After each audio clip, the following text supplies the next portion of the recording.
The first time I went to the Holy Land, my late husband said to me, "This will change Triduum for you forever." And so it did.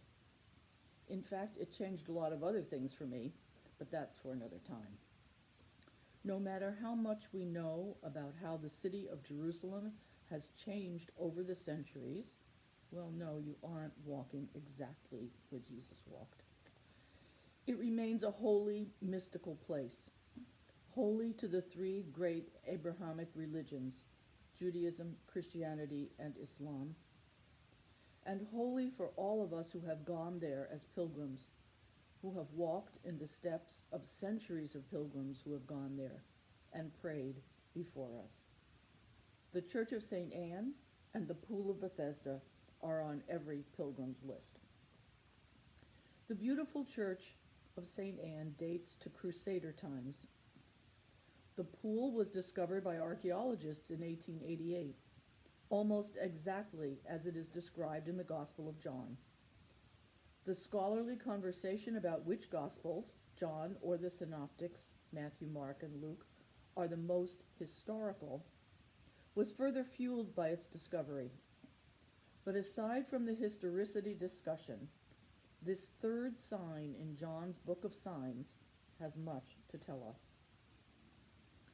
John's Gospel is often divided into prologue, Book of Signs, Book of Glory, and an epilogue. In the third sign, the healing by the Pool of Bethesda, important things are revealed to us about Jesus,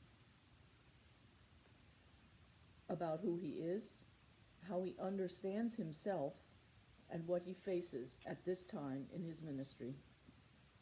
In John's Gospel, he knows that he is a healer whose power and authority come from God.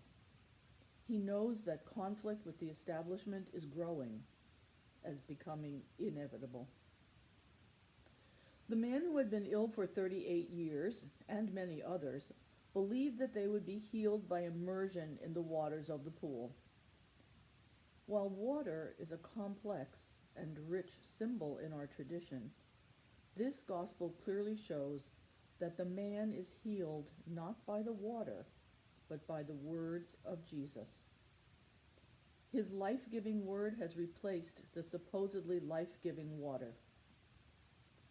While for us, the waters of baptism are, in their way, healing, throughout our lives it is in the words of Jesus, in Jesus the Word, that we seek and find true healing.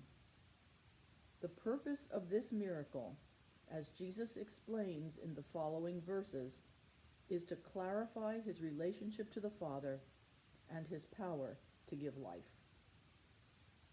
This healing and the verses which follow are also part of the ongoing gospel theme of conflict between Jesus and the religious authorities. In this case, the dispute about working on the Sabbath.